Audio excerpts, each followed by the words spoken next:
Assalamualaikum warahmatullahi wabarakatuh. Saya Ratna Sabita akan memulai presentasi dari kelompok kami yang berjudul Klasifikasi Bahasa dan Faktor Luar Bahasa. Bahasa dibentuk oleh sejumlah komponen yang berpola secara tetap dan dapat dikaidahkan. Bahasa merupakan suatu sarana komunikasi untuk satu individu ke individu lainnya dalam berinteraksi agar dapat menyampaikan suatu pesan. Menurut Koer dan Agustina, hakikat bahasa adalah bahwa bahasa itu sebuah sistem lambang berupa bunyi, bersifat arbitrer, produktif, dinamis, beragam, dan manusiawi. Bahasa harus bersistem, berwujud, simbol yang kita lihat dan kita dengar dalam lambang serta bahasa digunakan oleh masyarakat dalam komunikasi. Mengelompokkan bahasa dalam rangka kajian linguistik diakronis biasa dikenal juga dengan istilah klasifikasi genealogis genetis atau subgrouping bahasa. Dalam arti itu, pengelompokan bahasa seringkali dikaitkan dengan pembagian rumpun bahasa atau keluarga bahasa seperti rumpun bahasa Indo-Eropa, Afro-Asia, Austronesia, atau Malayo-Polinesia, dan sebagainya. Istilah pengelompokan mikro, struktur dari bahasa itu sendiri, dimaksudkan untuk menjelaskan pengelompokan bahasa-bahasa sekerabat pada tingkat lebih rendah. Jika dikaitkan dengan cakupan pengelompokan bahasa serumpun secara lebih luas dengan serumpun, sedangkan pengelompokan makro berhubungan dengan faktor di luar bahasa. Dapat diartikan pengelompokan bahasa yang kerabat cakupan penjelasan mengenai hubungan antar bahasa serumpun diamati secara khusus pada tingkat yang lebih tinggi atau pada tingkat atas dalam kaitannya dengan pengelompokan suatu bahasa serumpun yang lebih luas dan menyeluruh. Untuk materi selanjutnya akan disampaikan oleh teman saya. Saya Mai, saya akan menjelaskan tentang pengelompokan mikro. Pengelompokan mikro dapat ditempuh dengan melalui dua pendekatan dengan bertumpu pada metode komparatif, yaitu dengan memanfaatkan pendekatan kuantitatif dan pendekatan kualitatif. Pendekatan kuantitatif lazimnya ditempuh dengan teknik leksikostatistik, sedangkan pendekatan kualitatif ditempuh dengan teknik rekonstruksi. Walaupun jangkauannya berbeda, kedua pendekatan itu dapat memberi informasi yang umumnya mirip, hampir tidak bertentangan. Dalam hasil pengelompokan bahasa yang dikaji, pada dasarnya dari kajian tersebut, hasil yang dicapai berdasarkan pendekatan kuantitatif dapat menyajikan gambaran secara garis besar tentang relasi kekerabatan yang ada. Sebelum gambaran yang lebih jelas dan meyakinkan mengenai relasi itu diperoleh melalui produser rekonstruksi protobahasa sebagai sarana pendekatan kualitatif. Hasil pendekatan mikro yang dicapai dengan menggunakan pendekatan kuantitatif ada kalanya ternyata tidak sesuai dengan yang dicapai dalam pendekatan kualitatif. Hasil ini bukan mustahil terjadi. Jika terjadi kasus yang demikian, pada prinsipnya hasil pengelompokan kualitatif lebih dapat diakui karena beberapa alasan. Saya Jeniza Utami dan saya akan menjelaskan jenis-jenis pengelompokan makrolinguistik. Makrolinguistik adalah bidang linguistik yang mempelajari bahasa dalam hubungannya dengan faktor-faktor di luar bahasa, seperti dari segi kejiwaan, sosial, pengajaran, pengobatan, dan filsafat. Kajian secara eksternal dibagi menjadi dua bidang, yaitu bidang interdisipliner dan bidang terapan. Bidang interdisipliner merupakan kajian gabungan dua disiplin ilmu, yakni kajian bahasa dan kajian ilmu lain.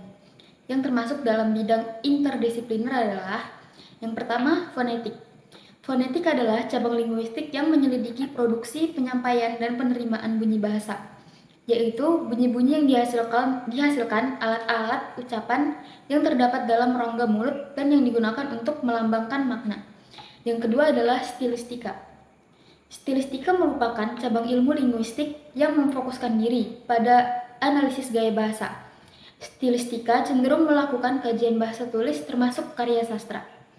Stilistika mencoba memahami mengapa si penulis cenderung menggunakan kata-kata atau ungkapan tertentu. Yang ketiga adalah filsafat bahasa. Filsafat bahasa adalah ilmu gabungan antara linguistik dan filsafat.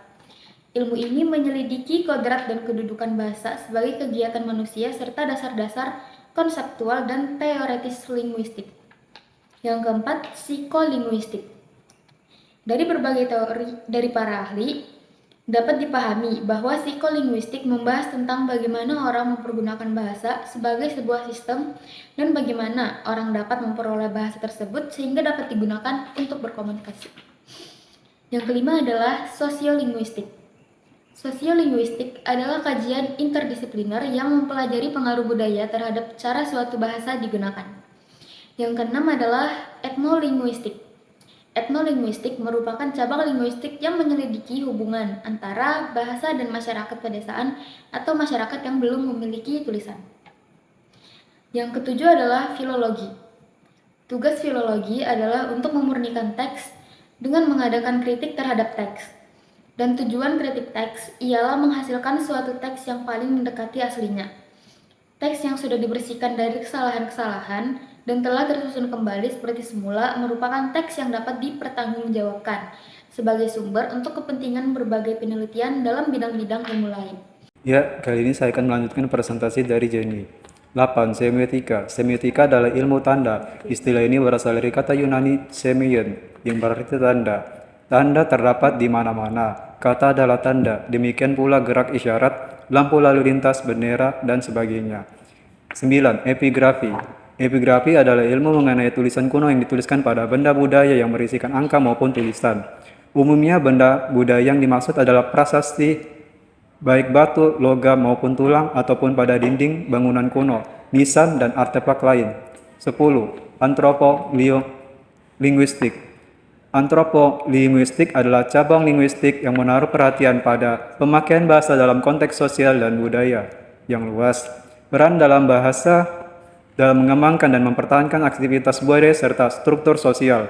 Dalam hal ini, antropolinguistik memandang bahasa melalui konsep antropologi yang hakiki dan melalui budaya, dan menemukan makna di balik penggunaannya, serta menemukan bentuk-bentuk bahasa, registers, dan gaya. 11. Linguistik forensik. Linguistik forensik adalah bidang linguistik terapan yang melibatkan hubungan antara bahasa, hukum, dan kejahatan. Karena itu kajian linguistik forensik lazim disebut sebagai studi bahasa teks-teks hukum. 12. Neurolinguistik. Neurolinguistik adalah satu bidang kajian interdisipliner dalam ilmu linguistik dan ilmu kedokteran yang mengkaji hubungan antara otak manusia dengan bahasa. Pada tahun 1861, Paul Broca, seorang ahli bedah otak Prancis, mulai pengkajian hubungan afasia dengan otak. 13. Patologi bahasa. Patologi bahasa adalah ilmu yang mempelajari gangguan atau kelainan dalam berbahasa. 14. Genolinguistik. Genolinguistik merupakan nama subdisiplin antara bidang yang baru yang digagas penulisnya untuk memadukan antara kajian linguistik dengan genetika dalam pengelompokan bahasa dan populasi penutupnya. 15. Ekologi bahasa. Ekologi bahasa didefinisikan sebagai studi tentang interaksi antara bahasa dengan lingkungannya.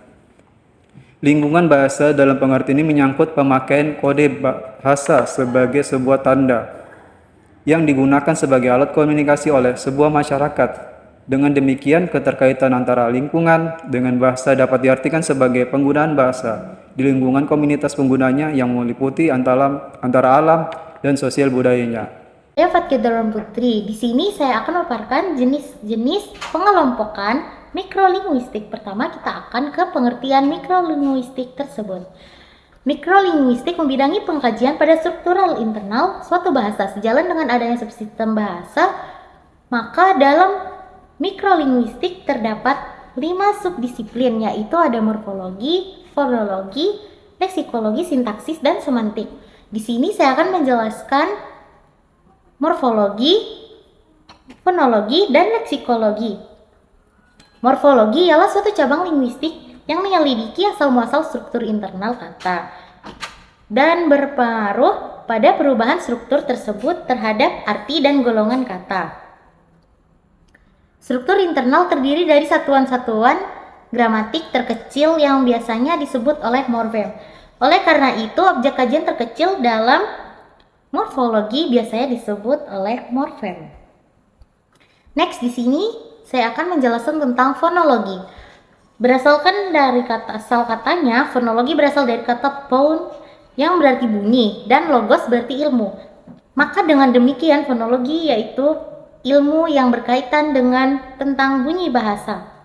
Bunyi bahasa yang dimaksud di sini yaitu berasal dari alat ucap manusia atau yang disebut dengan organ artikulatoris.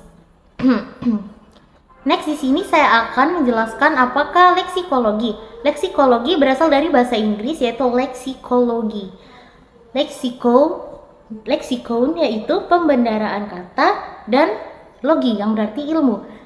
Maka secara harfiah leksikologi diartikan sebagai cabang linguistik yang mengkaji leksikon dalam suatu bahasa. Di sini ada Ramlan mengatakan bahwa leksikologi ialah cabang linguistik yang mempelajari seluk-beluk kata, yaitu mempelajari pembendaraan kata suatu bahasa, mempelajari pemakaian kata serta arti. Maka pengertian di sini secara ringkas yaitu leksikologi adalah cabang linguistik yang mengkaji kata dari segi arti leksikalnya. Baik, di sini saya akan melanjutkan penjelasan dari Saudari Awan. Di sini saya akan menjelaskan tentang sintaksis. Menurut Krida Laksana menyatakan bahwa sintaksis ialah cabang linguistik yang mempelajari pengaturan dan hubungan antara kata dan kata, atau antara kata dan satuan-satuan yang lebih besar di dalam bahasa. Artinya, sintaksis itu ialah cabang ilmu bahasa yang mempelajari bagaimana pengaturan dan hubungan kata-kata dalam membentuk frase, klausa, dan kalimat. Ramlan menyatakan bahwa sintaksis ialah cabang ilmu bahasa yang membicarakan seluk-beluk wawancara, kalimat, klausa, dan frase. Berikutnya adalah materi tentang semantik. Semantik dapat diartikan sebagai ilmu tentang makna atau tentang arti, yaitu dari 3 tataran analisis bahasa: fonologi, gramatikal, dan semantik. Kata semantik sendiri disepakati sebagai istilah yang digunakan untuk bidang linguistik yang mempelajari hubungan antara tanda-tanda linguistik tengah, hal-hal yang dapat ditandainya, atau dengan kata lain, bidang studi dalam linguistik yang mempelajari makna atau arti dalam bahasa. Baik, saya di sini akan melanjutkan presentasi dari Saudara Nanda dan Saudari Awan, yaitu tentang pengelompokan makro. Itu dapat diartikan dengan bahasa kerabat yang cakupan penjelasannya mengenai hubungan antar bahasa yang rumpun. Linguistik makro ini harus dikhususkan pada tingkat yang lebih tinggi atau ditempatkan pada tempat yang paling atas. Maksudnya di sini adalah kajian linguistik makro dapat dihubungkan dengan kajian-kajian di luar makro itu, seperti linguistik yang ada di luar cakupan itu, yang bisa disebut interdisipliner. Hal ini yang membuat bahasa linguistik sangat menarik, karena dapat diambil dari beberapa segi, yaitu ada filologi, ada filsafat bahasa, dan ada etimologi. Selain itu, makrolinguistik juga menjangkau linguistik dari penerapannya dalam kehidupan sehari-hari. Di antaranya ada analisis wawancara krisis, ada epigrafi, dan ada fonetik terapan. Baik, selanjutnya saya akan membacakan kesimpulan. Berdasarkan pembahasan di atas, maka dapat disimpulkan mengenai klasifikasi bahasa dan faktor luar bahasa, yaitu sebagai berikut. Linguistik memuat tentang ilmu yang mempelajari seluk-beluk bahasa atau ilmu tentang bahasa. Linguistik secara umum terbagi atas 2 bagian, yaitu linguistik mikro dan linguistik makro. Linguistik mikro adalah cabang ilmu linguistik yang konsen kajiannya pada konten sistem internal bahasa. Sedangkan linguistik makro mengaji hubungan bahasa dalam tataan dunia luar, baik hubungan dengan alam, sosial, atau suatu disiplin ilmu pengetahuan. Kajian linguistik makro berupa sosiolinguistik, antropolinguistik, filologi, etnolinguistik, psikolinguistik, neurolinguistik, dan filsafat bahasa. Sedangkan kajian linguistik mikro berupa fonologi, morfologi, semantik, sintaksis, dan juga leksikologi.